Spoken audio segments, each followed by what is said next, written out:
Hey, what is up, guys? Kolst here. Been having apologies for not putting out so much content lately because I've had a really crazy week at work, but we're here to do some card review here. So we did an initial card review with the first I forget what was it, 16 cards or something earlier. I'll probably put a card up to that video right up here somewhere.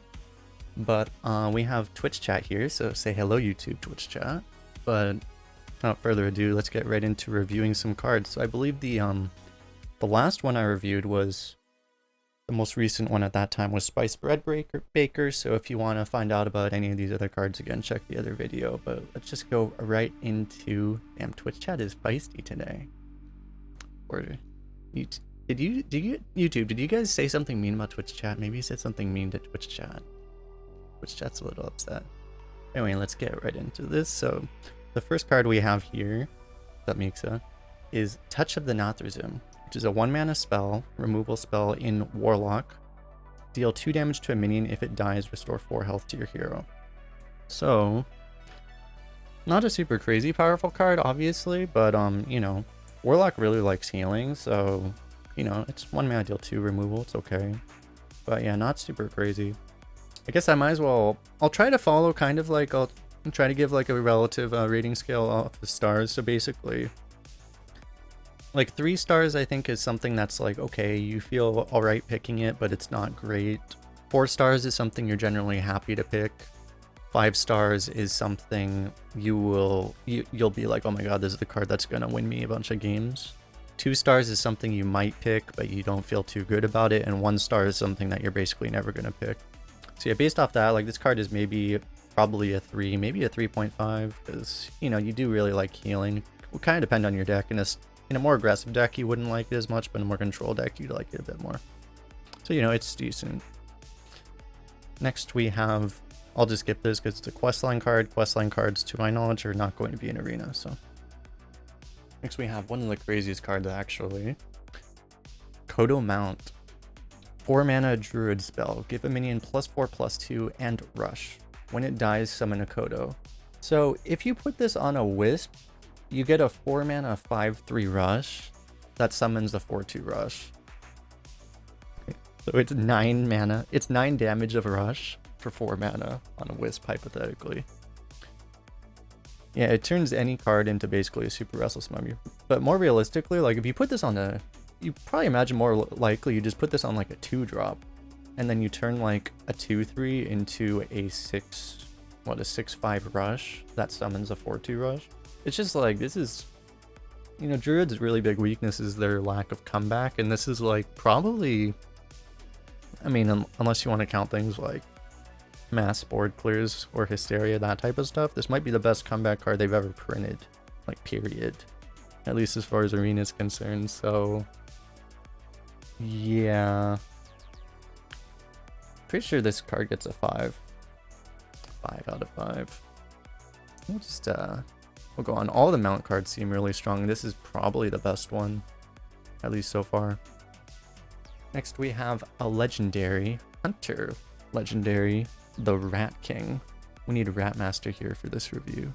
But yeah, so it's a 5-mana 5/5 rush. Death Rattle, go dormant, revive after 5 friendly minions die.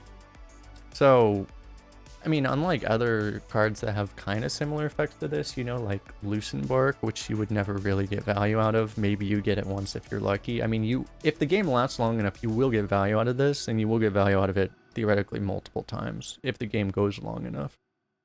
I think it's pretty reasonable to think that, you know, you'll be able to stall stuff out. You know, Ratmaster came at the perfect time. Thanks for the sub. Unfortunately, I don't have the sub alert on this channel, or on this thing, but thanks. But yeah, so I think you'll get value out of this in a normal game, probably twice if you play it on curve. So I mean, a 5-mana 5/5 rush is good. Definitely not, I don't think it's like the craziest card ever, but probably gets like a 4 out of 5. It'd be a decent legendary, but there are probably other legendaries you wouldn't pick this over Ysera, basically, you know. But it definitely seems solid. Moving on to more rat synergy. This card is Rats of Extraordinary Size, an epic hunter spell. So this is an interesting one because it's the text says summon 7/1/1 rats. Any that can't fit on the battlefield go to your hand with +4/+4. When I first read this, I thought the rats had rush, and then I thought this was the best card ever. But then I realized this is not just expendable performers power creep. So it's still pretty good. Yeah, that one rat is kind of Monkatiwas, isn't he? So the point of this card, really, you would want to play this when you actually have multiple minions on board, so you can get all the 1 mana 5/5 rats into your hand, right? That would be the idea. Most of the time. It also very well synergizes with the last card we just talked about.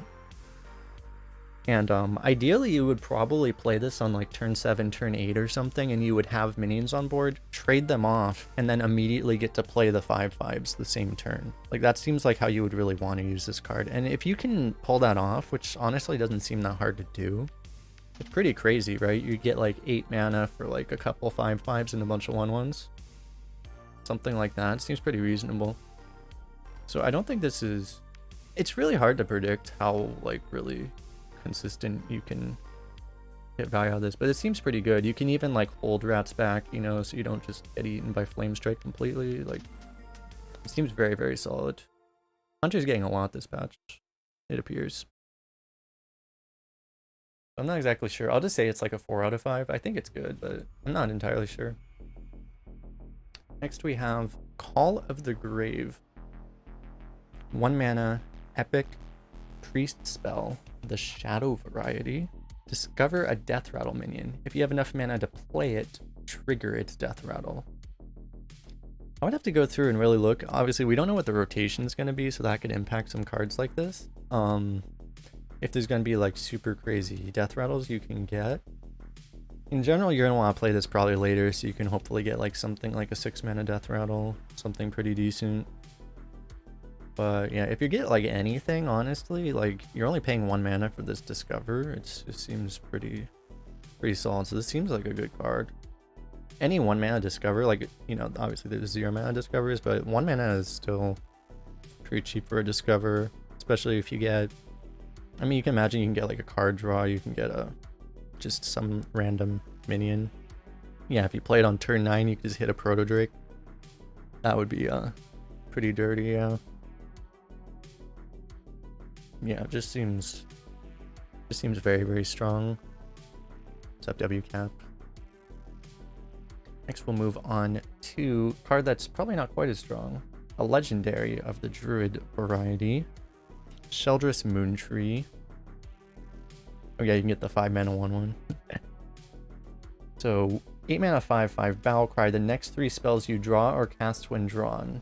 So as long as you just draw Survival of the Fittest, Survival of the Fittest, Survival of the Fittest, this is the strongest card ever printed. But most of the time that won't happen. So the issue is like, it feels like there's a lot of... Obviously in Constructed you can build around this and maybe do something with it. But most of the time, there's a lot of Druid spells where, you know, if it's like Discover or Pouch or something, you might not get what you want, you know? So, and you actually have to draw the spells, and, you know, you can like cycle, and you're not necessarily going to even have the card draw in hand. This is like very, very conditional, hard to pull off is what I'm trying to say. So like, it just doesn't seem like it's going to be very good on average. It has enough potential that I think I would give it a 2 out of 5, but like realistically, I mean, there's so many good legendaries at this point, you're probably never going to take this. If you have like 2 survivals in your deck, then maybe, but I mean, you know, you're probably just not going to use this. Next we have Demonic Assault. A fell spell in Warlock. Deal 3 damage, summon 2 1/3 Voidwalkers with taunt. So basically this is Implosion 2.0. They removed Voidwalker from the game, but then now the Voidwalkers, they couldn't handle being out of the game, so they had to come back. Yeah, I mean, compared to Implosion, like a lot of times with Implosion, you would have been really happy to just, you know, get guarantee 3, right? So now, like, this is basically Implosion guaranteeing 3, but instead of a 3 1/1s, you get 2 Voidwalkers, which is probably better, right? So, I mean, this is a very, very solid card. This would have been a 5-star a couple years ago, but at this point, the game's power crept to the point where probably should only give this like a 4, because it's just not super, super crazy. So I'll put it there. I'll give it a 4. But a card you'll be picking a lot for sure. Next we have an interesting one. Oh, this is a neutral. I didn't even realize. Varian, King of Stormwind. I just assumed this was a warrior spell because Varian Rin was a warrior, well, minion. So 8 mana 7/7, Battle Cry. Draw a rush minion to draw rush. Repeat for Taunt and Divine Shield. So generally speaking, you're going to have all 3 of these things. You're not always going to, especially by turn 8, you might have drawn them. So you might not have all of them in your deck at the time you play this. But just in theory, right, this is an 8 mana 7/7. Draw 3 with Rush, Taunt, and Divine Shield. That's the max case. Even if you only get 2 of them, if you get like Rush and Divine Shield or Divine Shield and Taunt, it's a bit worse if you get Rush and Taunt, I guess. But assuming you get, you know, like Divine Shield at least, and hopefully Rush, like this is really, really it's just a lot of value. It's a Rush Divine Shield. It does a lot. It does enough on the turn you play it on turn 8, I think. So yeah, it's a very, very good card. This might be, obviously you will have to consider what's in your deck. If you do not have, you know, the appropriate cards synergize with it, it's a lot worse. But in general, you will, so this seems like a card. I'll probably give it like overall a 4 out of 5 because sometimes, yeah, you just won't have the right. If you don't have a Divine Shield minion, which is possible, you don't always have Divine Shield minions in your deck, then it's not nearly as good. But usually it should be pretty good. Yeah, because I mean, I think on pick 3, like, you know, if you pick it on pick 3, you'll just go out of your way to pick that Divine Rager that you need, right? If you pick it late and you see that you don't have the stuff for it, then you just wouldn't take it. But usually you should have it, I think. Next we have Overdraft, the Shaman Epic spell for 1 mana with tradable. Well, I guess I'll cover what tradable is for anyone who doesn't know. You can basically, you have the option to physically drag this card over your deck, which will spend 1 mana, just not because of the cost of the card, but tradable as a keyword will spend 1 mana and replace this with another card from your deck. So the text says, unlock your overloaded mana crystals to deal that much damage. So the fact it's rather conditional, but the fact it has tradable kind of makes up for that. Any card, as we talked about in a previous review, like any card that has tradable on it is probably automatically a 2 out of 5, even if the text literally didn't do anything, because you can just cycle it and, you know, you get something better. It automatically makes it better than a bad card, or at least a terrible card. But you know, there is one very obvious card that this synergizes with, which is the new 1 mana deal 3 AoE spell. So that is a very good use of this card specifically. But in general, it's probably not going to do too much. But as I said, like if you have the right spells for it, this card is crazy. But on average, I think I would give it like a 3 out of 5 because it's gonna usually do. 3 might be a little high, but because you need multiple overload, and that's just hard to do actually. I don't know. It's between like it's probably like a 2.5. I'll say it's like a 2.5 because it probably just won't do that much too much. But again, it has tradable. It's never gonna be like useless because you can always just trade it. So yeah, Perpetual Flame, that's the card I was talking about. So I think it's okay. If you have the right stuff for it, you'll pick it, but you probably wouldn't just take it automatically, but you'll take it over something that's garbage, even if you have no synergy for it, just because you can trade it. So next, we have Lothar. Lothar is a warrior legendary minion, 7 mana 7/7. At the end of your turn, attack a random enemy minion. If it dies, gain +3/+3.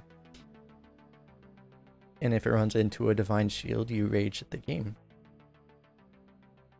So it seems pretty crazy. On turn 7, it's going to pretty much be killing anything. If this thing runs into a 7 attack minion, it would die, right? Or would this get buffed and live? I actually don't know how that works. Anyone know how that works? That is important.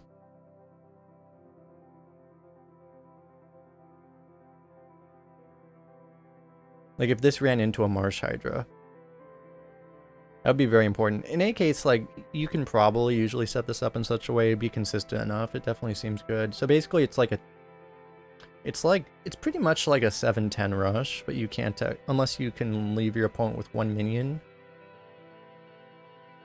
then you can't target it. But generally it'll kill pretty much anything. I imagine, yeah, it would be kind of insane if it lived, if it killed a big thing. A 7 attack minion. It'd be kind of crazy. I assume it won't. That'd be a little nuts, but I wouldn't put it past Blizzard to make it live that there. But yeah, in any case, it's pretty good. It has some snowball potential, obviously. It can keep getting bigger. It's just a lot, because basically you can imagine it's a 7-10 rush with the potential to snowball. So yeah, pretty crazy, honestly. Like the comparison I think you would draw it to is like Troublemaker. I think it's probably slightly worse than Troublemaker. But probably not by that much, to be honest. So that probably puts it at like a 4, 4.5. Yeah. Moving on to Best in Shell. Druid Common Spell. Basically, this is Plague 2.0. The old card was, what was it called? I forget what it's called. It was something Plague. Anyway, this one, which was summon a bunch of 1/5s, this one does not have the condition that Plague had. Spreading Plague, yeah. I don't like remembering that card. This one is tradable. Summon 2 2/7 turtles with taunt. So, unlike the last tradable we looked at, I can't imagine when you would actually, at least in Arena, like I can't imagine when you would actually trade this. You would probably trade it on turn 1, I guess. But other than that, I mean, this is just like a 2/7 taunt is basically, it says 4 on it. That's like a fair 4 mana card. Like a 3/6 is about as good as a 4/5, and a 2/7 is about the same. It would probably be slightly worse than a 3/6. But I mean, like this could be a 4 mana card, and you get 2 of them for 6. It's just like, this is, and it's 14 health of taunt for only 6 mana. It feels like you would just always want this. Maybe like the one time. I don't know if you would trade this if you really specifically. I feel like you would just almost always play this if you have the mana for it, and probably you would just trade it on turn 1 only. But yeah, it's just it's a lot of taunt, a lot of survivability. So it's basically like a Spike Ridge Steed that doesn't actually have the condition on it that you have to put it on a minion. You obviously lose the value trade aspect of it, but yeah, it just seems very good. I think this is like a 4 out of 5. Not the most busted thing ever, but it's never really going to be bad. It's not like it even is weak to AoE because it's so thick. So, moving on to Tiny Toys. Shaman Epic Spell. Sorry. Summon 4 random 5-cost minions, make them +2/+2. So how good this card is depends on how many bomb squads you get. Bomb squad probably won't be in Arena for a while, because I think it was in pretty recently. Yeah, so there are a lot of really good 5-drops that have Death Rattle and stuff now. There's Teacher's Pet. There's a certain other card that we will look at soon. There's a lot of good things you can get off of this. So you're probably on average going to get something good, and you're compared to like Party Up, you know, which is already pretty good. This is less of an investment into AoE. You're probably getting Death Rattles. It just seems like it does too much, and you also have the potential to just have an evolve or a revolve potentially, although I think revolve will, no, revolve's still in standard, right? You can evolve synergy. There's a lot of things that you can do with this. It's probably at least a 4.5. Honestly, we have to probably see how good this is exactly, but this might be a 5 out of 5, yeah. It's at least a 4.5. Shaman likes spreading too. You have buff synergy potentially as well. Like, there's just everything you can possibly say you would say for this card. Fel Reaver should also not even be in the game because I think Fel Reaver is going to rotate out, so it most likely will. Like, we'll see if there's ways it can screw you, but yeah, it's going to be extremely good. Extremely good. Random is fun. 4 random teacher's pets. Exactly right. Alright, so moving on to Park Panther. 4 mana beast. 4/4 rush. Whenever this attacks, give your hero +3 attack this turn. So this just seems like it does a lot. The fact that it can just value trade a 3/4 is really nice. The one thing I would say about this is that it's going to feel awkward sometimes.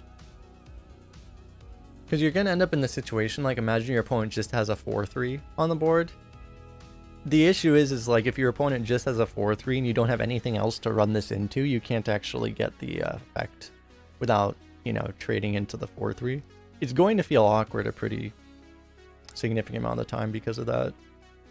But yeah, it depends because like you're going to, you know, yeah, it really depends on the stat line because yeah, if they have like a 2-drop on the board that you can also do, you're probably going to be like potentially sandbagging your early turn just so that you can actually make sure your opponent doesn't trade off their 2-drops so you can run this into something, which is interesting, which you may have to think about as the opponent against Druid. It's going to be kind of annoying actually. But yeah, generally speaking, I mean, if it doesn't go off on turn 4, you can just use it later. So it's going to be extremely, extremely good. Seems like the ultimate get back in the game card. Did you miss the other Druid card? The other Druid card was even more get back in the game, but yeah, Druid's getting a lot of comeback.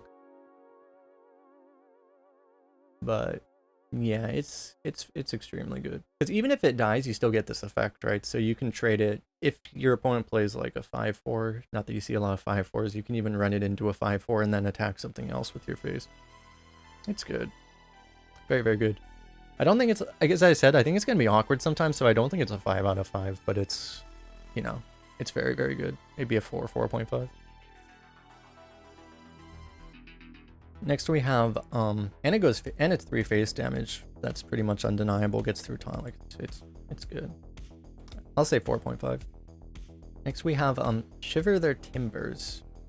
Warrior rare spell. Deal 2 damage to a minion. If you control a pirate, deal 5 again. Or deal 5 instead. So you do actually have pirate. You usually have a couple pirates in a warrior deck. Sword Eater's a pirate, 2-drop, you know, pirate exists. There's actually, well, there's the neutral pirate and there's also the class one. The 4 mana 5/5 is a pirate. There's a decent number of pirates, so it's not unrealistic to think you'll actually get this off. If you don't, 1 mana deal 2 is not the end of the world. You know, deal 2, get 2 armor is a decent card. So this is, I think for the upside, this is better. Although the armor could be upside for the other card, but yeah. There's enough pirates that, like, obviously you probably wouldn't automatically take this super premium, but like, I'll say it's like a 3.5 probably. Yeah, it might be a little high, maybe a 3, but yeah, it's, if you have a lot of pirates, obviously it goes way up. Probably decent on average. Next we have this card, Cornelius Roame. At the start and end of each player's turn, draw a card. You draw a card, not both sides. Some people were confused by that, I think.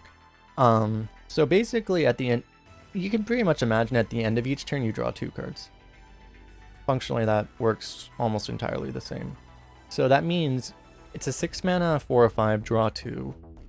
If your opponent doesn't kill it, you draw another 2, and if you don't have to trade it off to live, you draw another 2. And then if your opponent, at that point, your opponent probably will choose to leave it up because you'll probably be overdrawing by that point, because then you're going to keep drawing more and more. Essentially, if you are not dying and you play this and it doesn't die, you win the game instantly. In the worst case, it's the 6 mana 4/5 draw 2, which honestly at this point is not that good probably. And it usually will be that, but it's not a high enough cost to counteract the fact that it's going to win you the game. It's just a fair percentage of the time. So yeah, I honestly don't know how exactly to value this. Like, it's definitely good. I don't know how good it'll be on average, because the thing is like a 5 health minion on turn 6 really doesn't live that often anymore. People have so much removal. Yeah, your opponent just leaves it up and then they never play any minions so that you just fatigue out. Yeah, that would be tragic. Also, your priest opponents will just copy it. And then you fatigue them. That's the strategy. But yeah, it's definitely good. I think I'll give this like a... I honestly don't think it's a 5 out of 5 because it probably just won't win you the game that often. But it's at least like a 4. I would assume. Like in the average game, like 6 mana 4 or 5 draw 2 is probably just like a 3.5 or something. But like the fact that it'll probably win you like, you know, 1 out of 4 games that you play it, so that probably gives it enough of a boost to be like 4.5. Next we have Elwynn Boar. Death Rattle. If you had 7 Elwynn Boars die this game, equip a 15/3 Sword of 1,000 Truths, which is a legend that we never thought we would actually see anywhere in life, yet alone Hearthstone. So it goes without saying, this will never happen in Arena. Probably Redbeard will pull it off somehow, but like, you know, you're never gonna see this. This is a 1 out of 5. But yeah, you will see this in ranks sometimes. It'll be glorious, but yeah, you know, obviously not really an Arena card. Next we have Shady Bartender. 5 mana 4/4 tradable. Battle cry. Give your demons +2/+2. So this is a common minion. You do tend to have obviously a fair number of demons in Warlock. Having said that, this thing is not that... you're giving up a lot of stats for this. It does have tradable again, so it's like if you don't have the right hand for it, it's not going to be that good. There's 2 ways you're going to want to use this. Either you can play it on curve and just get a +2/+2 buff on some demon, like you could buff like an amalgam or something, you know, which would be pretty good for, but it's not crazy. The other use is you would combo this with something you can use, you know, on turn 7. You can play this with Imp Swarm. Turn 8 you can play this with the 3 mana 4/1/1s, you know, something like that. You're probably gonna use it that way a lot of the time too. Overall, I mean, honestly, especially for that combo case, I think it's going to be pretty good. And the fact that it's tradable, assuming you have like any of those cards, you can even play it with, you know, you can play it on turn 9 with Demonic Assault, or if these Voidwalkers stick or something. Like, I think it's going to do enough that it's going to be pretty decently pickable. And the fact that you can always trade it is good.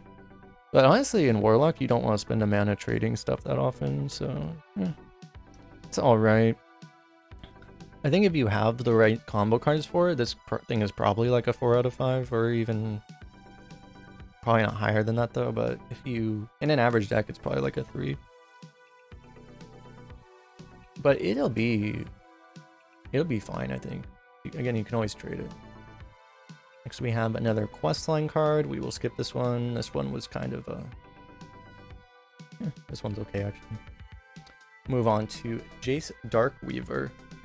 Demon Hunter Legendary. 8 mana 7/5 Battle Cry. Cast all spell spells you played this game. Target enemies if possible. So we'll have to see if they print more spell synergy with this, because as of right now, there are not really very many good spells in the game. You can get the 1 mana deal 3 lifesteal. You can get the 1 mana deal 1 lifesteal cone AoE. You can get a bunch of 1/2s. You can get a couple cards that give your hero attack. You can get 2-sided board clears. That's like all of the fel spells. They honestly just don't do that much. I think one of the silence, the mass silence delayed thing is also a fel spell. But yeah, it just seems like if you happen to have like a million of those 1 mana deal 3 lifesteal things. Oh, the Sigil of Flames, right? The damage one, okay. Yeah, it just doesn't seem like you're ever gonna really have enough for this. So it's probably like a nearly never pick. Moving on to Bolner Hammerbeak. Shaman Legendary Minion. 2 mana 1/4. After you play a Battlecry minion, repeat the first Battlecry played this turn. So what I heard, I thought this was not very good, but then I was informed, correct me if I'm wrong, but apparently this will work on the first Battlecry you play. So if you have 5 mana and you play this,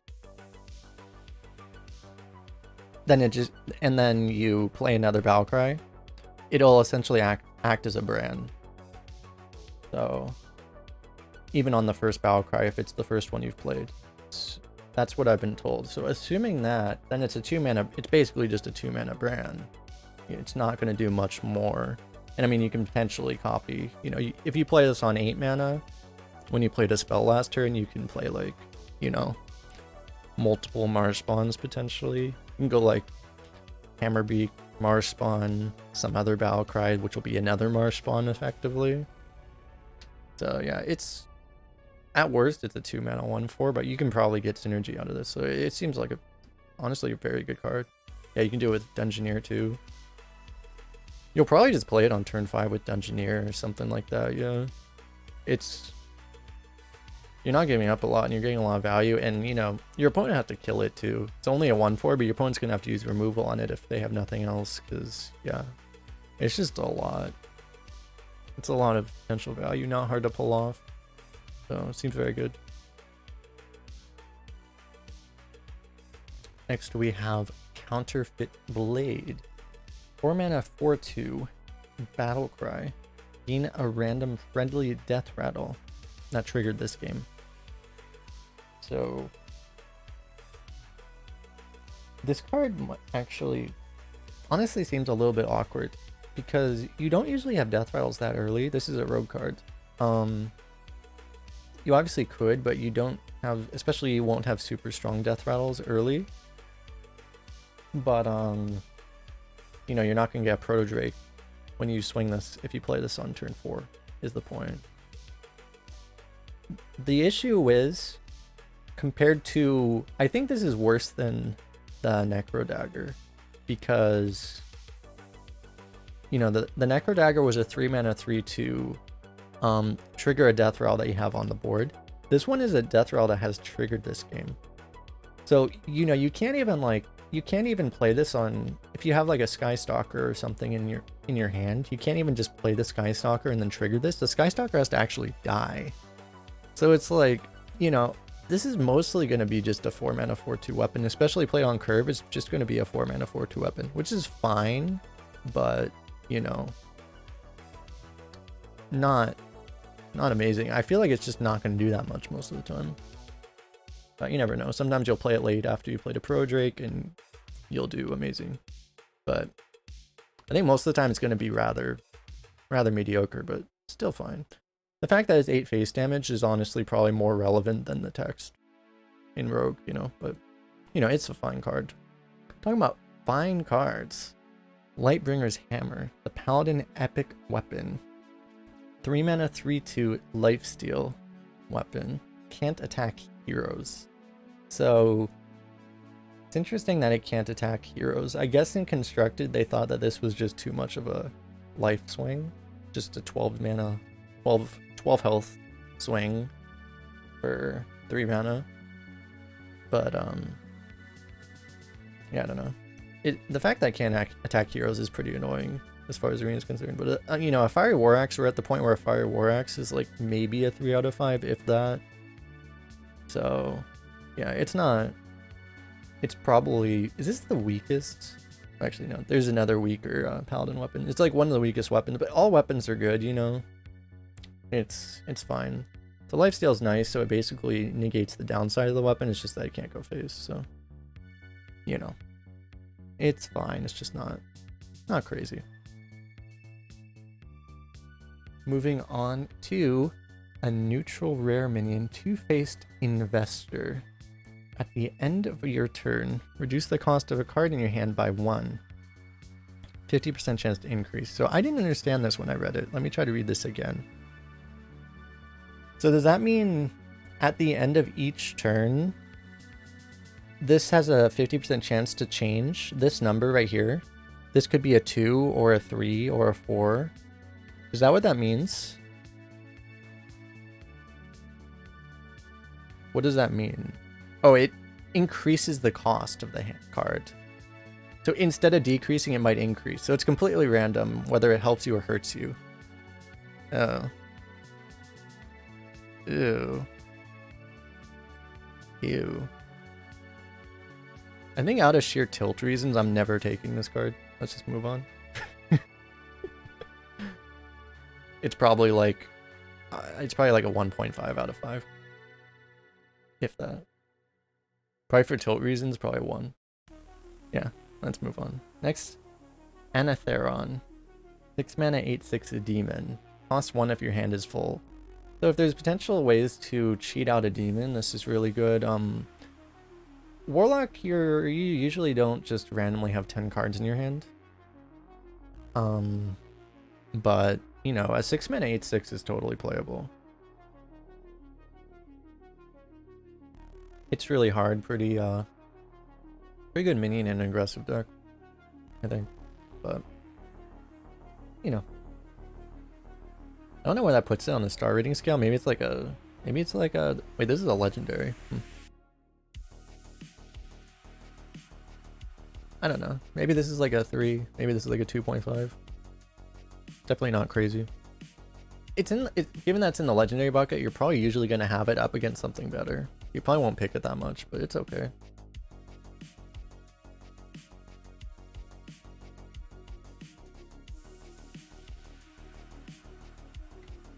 It's probably one of the most boring legendaries you'll get, since you'll never really trigger this, so it's just stats. But it's pickable. Next we have Dark Alley Pact. 4 mana, rare shadow spell in Warlock. Summon a fiend with stats equal to your hand size.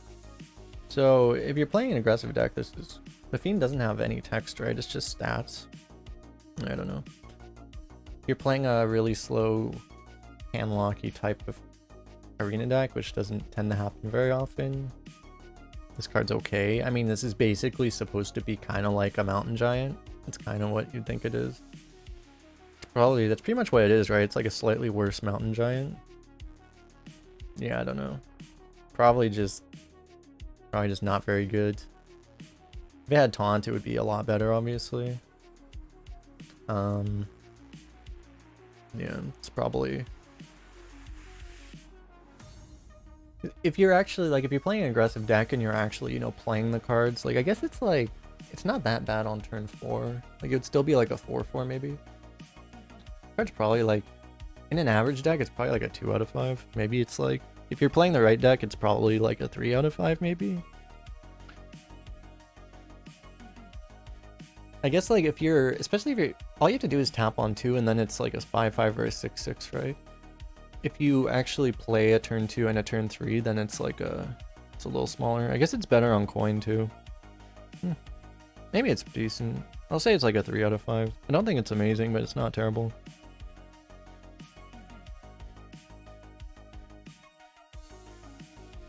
Move on. Oracle of Elwynn. After you play a minion that costs 2 or less, summon a copy of it. This is an epic druid minion.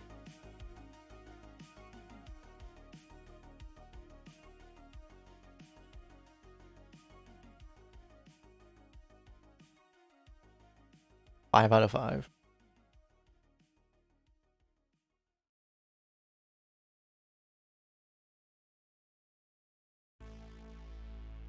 I'm kidding. But it seems like it's okay. So the way you're gonna want to use this is you'll play it with a 2-drop on turn 5. Probably. And there is again the snowball potential. It's not too hard to pull off. I'm trying to think is there actually anything particular you'd really want to combo this with? Probably not, but I mean it doesn't really matter. You can combo it with basically anything. You can combo with Gibberling. Play this and then Gibberling. Oh, that would be amazing. this into Gibberling into like nature studies on turn 6 just fills your board instantly. That's pretty amazing actually. But yeah, I don't know. You're only giving up one stat, and I think it's good enough that like you can do stuff with this. A lot of this, a lot of the other situational cards are harder to pull off. This just isn't that hard to pull off. You can just drop it on 3 and then your opponent's gonna be pressured to kill it immediately too.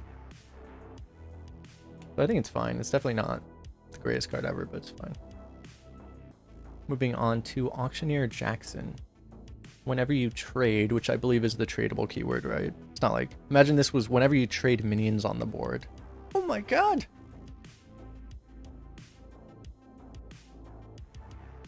So it just, discover a card from your deck to draw instead. So instead of getting a random card, when you use a tradable keyword, you get to discover. So it just makes it a bit more likely to get what you want. This is a legendary minion, by the way.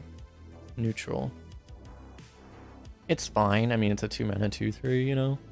Sometimes when you get a legendary pick, you just don't really want a legendary. You just want something that's actually a minion you can play on curve. And to get a 2-drop feels a little weak, but it's fine. Yeah, it actually literally just turns any tradable card into tracking.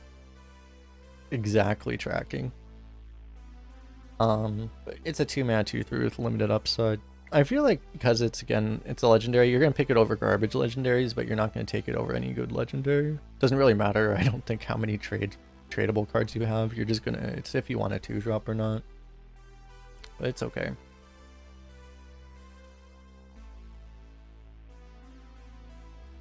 Yeah, that's true. Tracking can get counterspelled. Tradable cannot get counterspelled. That is true.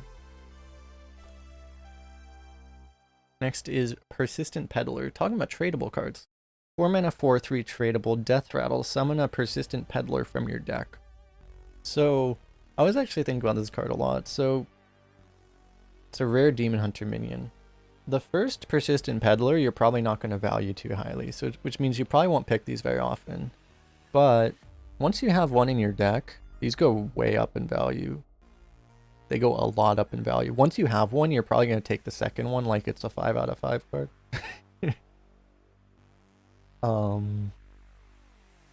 Unfortunately, that's deck and not deck or hand. Otherwise, it would be a bit better. But if you draw 2 of them, you can always trade the other one back into your deck, right? So, like, you can make it work. And as I've said before, anything with tradable on it is not unpickable because it's going to be better than, a garbage card. So this is not a garbage card by any means.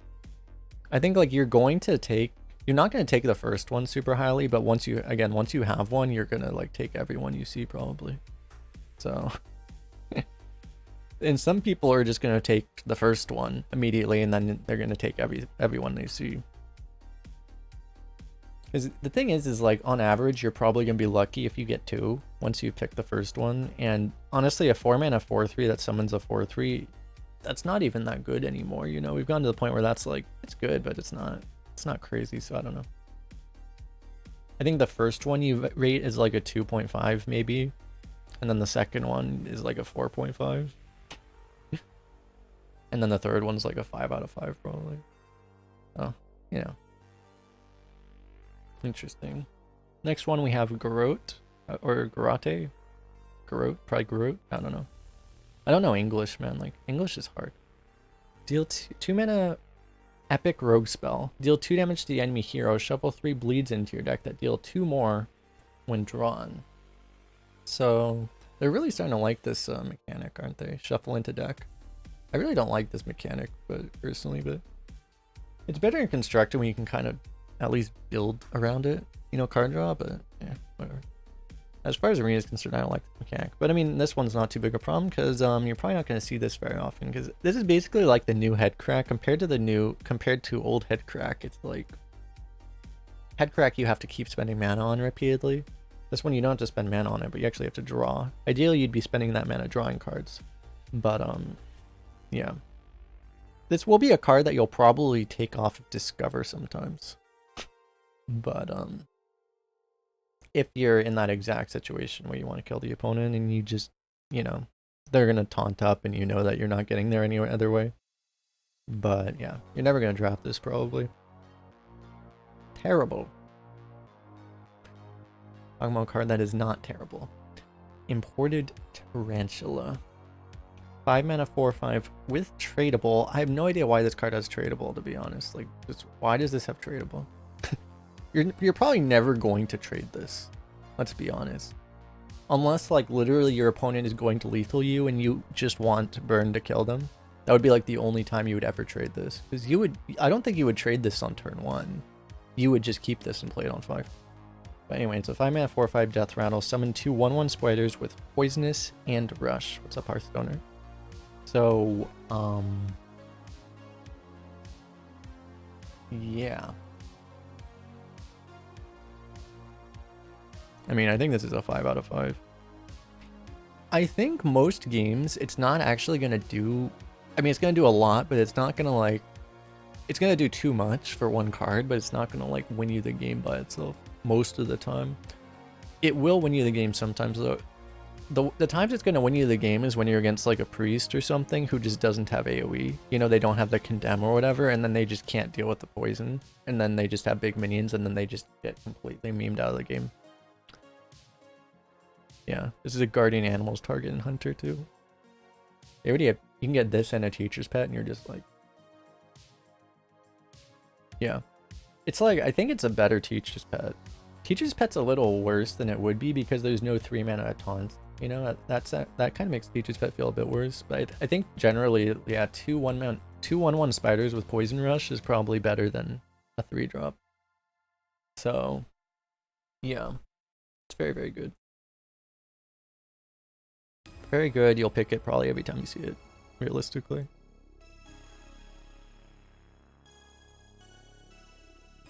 We don't know what the rotation is, so we don't know what's going to be there or not. We probably find out about that pretty soon, though. It might be next week. I guess they usually don't put the patch notes out too early. We probably won't find out until the patch notes come out. Oh, why are we looking at a questline card? Why are we looking at a questline card? This one is such a meme, too. This one seems not good. Anyway, move on to the next one.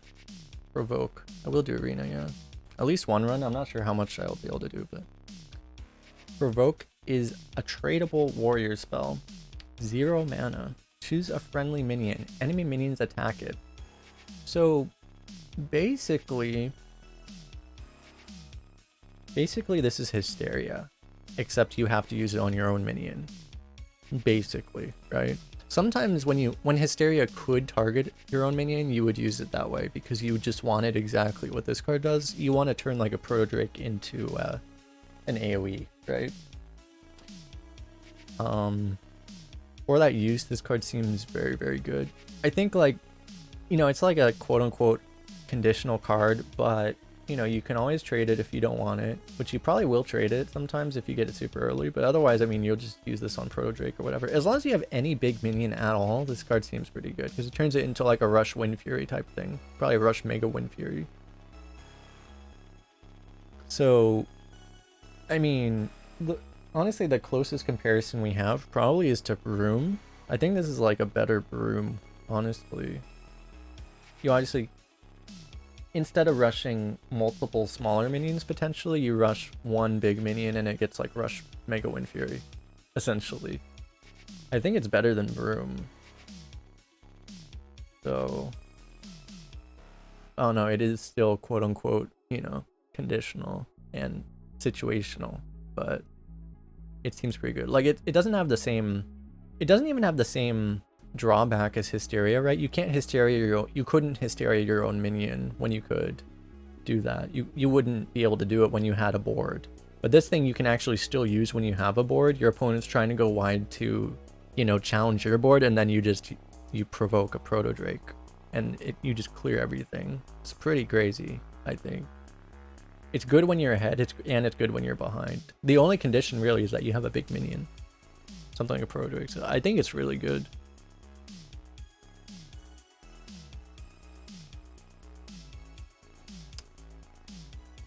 Also, if you somehow get this with Hunter and you have the a Rhino, Trampling Rhino, it'd be hilarious. get a random 5-drop. How can you get a random 5-drop in Warrior? If you ever get this with Rhino, oh my god. Oh wait, this doesn't work with Rhino, never mind. Forgot I said that. Anyway. Next, I think this is the, is this the last one? I think this might be the last one. Oh no, this is the last one. First Blade of Rin. Divine Shield, 3/5 for 4 mana. Battle Cry, gain Rush if this has at least 4 attack. So, a 4 mana 3/5 Divine Shield is already really good. You're probably, again, yeah, you're probably not going to trigger this too much. There's that one really conditional hand buff weapon. You have to have friendly minions lose Divine Shield. So if you have an early, this and an early Divine Shield and this, it's like you potentially, I don't know. Probably, this is probably mostly just going to be a 4 mana 3/5 Divine Shield. We'll see, they might print more hand buff, but, and we'll see if some of the hand buffs come back in the rotation. But it's probably just a 4 mana 3/5 Divine Shield, which is good. But yeah, it's good. It's probably like a 4 out of 5 just with that, just for the stats.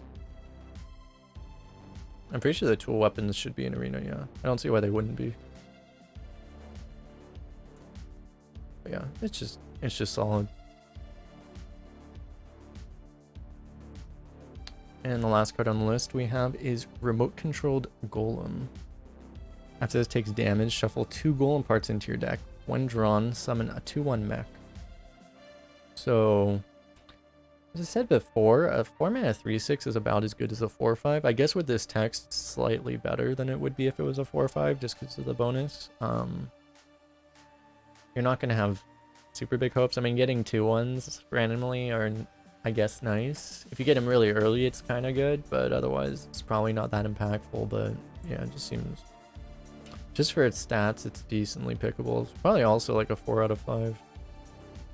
It's probably slightly worse than the last card.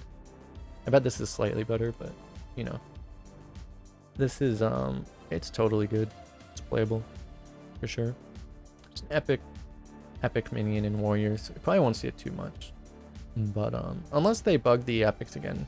I know that Blizzard is aware. At least I asked them about the epic bug. If for anyone playing Arena right now, they have confirmed that, or at least I believe they confirmed. They didn't 100% confirm, but they do. Ixar said he thought that it was a bug. It wasn't intentional, so hopefully they'll fix that. But yeah, you probably won't see too many of these. But yeah, I guess that's it for the video. We'll I think the card dump is tomorrow as I'm recording this video. So by the time this is on YouTube, it'll probably, card dump will probably have happened, and then I'm gonna have to record another video. We see like a bunch of these. The last reveals are tomorrow. I don't know if that's true that the card dump is tomorrow. Can anyone verify that? But that's what I heard someone say. So, you know, if I hear someone say something on the internet, I just assume it's true because, you know, let's be honest, right? It sometimes is true.